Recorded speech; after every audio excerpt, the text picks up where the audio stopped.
Look, I think my answer will be very similar to the others here. I think this is a great challenge. I think there's a lot of opportunity here.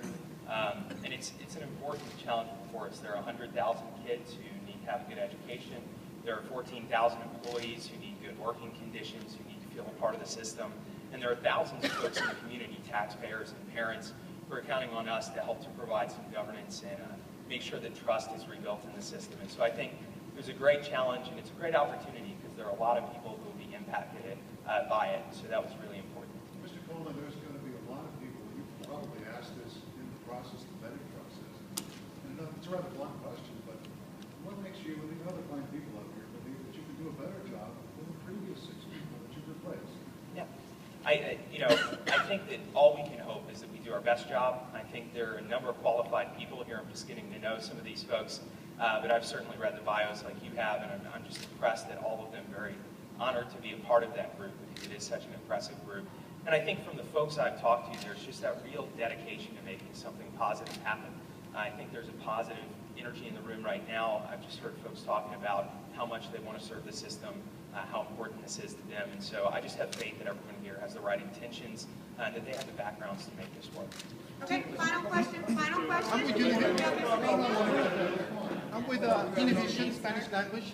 What would you say to the Hispanic parents that are at home that might not feel represented, or that might think that maybe some of you might not understand their needs, being immigrants, students, many of them?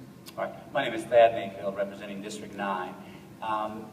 I would say that certainly from the energy that I felt in the organization, and certainly I can speak for myself, I've got open ears and an open mind and an open door to anyone who has a concern or issues that need to be addressed. So with regard to the Latino community, whether it's the Asian community, of course the African American community, which obviously represent the majority of students in the system, whether it's the white community, we've got open ears, open minds, and open hearts, I think, for all of the kids and all of the parents.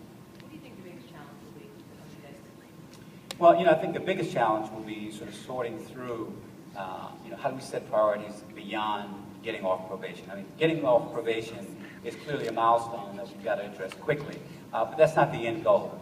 The end goal, as the superintendent said earlier, is to make this an elite school system, and we will do that. And so the biggest challenge will be sorting the issues, aligning them correctly in order to meet that objective. One of the biggest issues, of course, is financial. A lot of you folks have backgrounds in finance. Correct. And experience managing large sums of money in various capacities. I mean, how do we tackle the issues of the multi-million dollar deficits, things like that, that are some of the more immediate issues? Well, I think the first thing, obviously, is to do due diligence, and is to understand how the money is being spent, how, with respect to programs, with the operations, and we've probably got to make some very, very tough decisions in that process. A lot of what we deal with, has to do with making sure that that the system delivers on its core function, and once we do that, then we can begin to make decisions about priorities beyond that, and we'll have to make some tough decisions going forward. Are any of the other members' parents? Thank you all so much for coming out, and we are delighted that we have a full complement of board members. We're going to work together to do what's best for the children of this district. Failure is not an option. I have no reservation, no fears that with these men and women, all 9 in force, we will get the job done. Thank you so much. When's the first meeting? How many are DeKalb parents? We didn't get a clear understanding of that. Do you have any in the school system right now? Actually, me and my wife are waiting on the results from the lottery system for my son. We're going to the Global Gas. So possibly you would have one. Yeah, and my daughter's too, so. Oh, okay. So he would be the only one. Thank you all. Thank you. The 2 of us have. We're going to let them get to work now, guys. Thank you. So how many altogether? Well, Mr. McMahon and I both have children in the school system. We each have 7th graders and 5th graders. So, 2 of you and possibly. right. Figuring it out the house.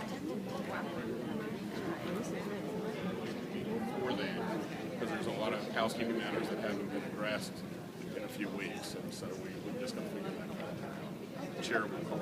Are those open for everybody? I mean, Yeah. parents can come? Yeah, the meetings, absolutely. I don't have your name. I'm Marshall Orson. Marshall?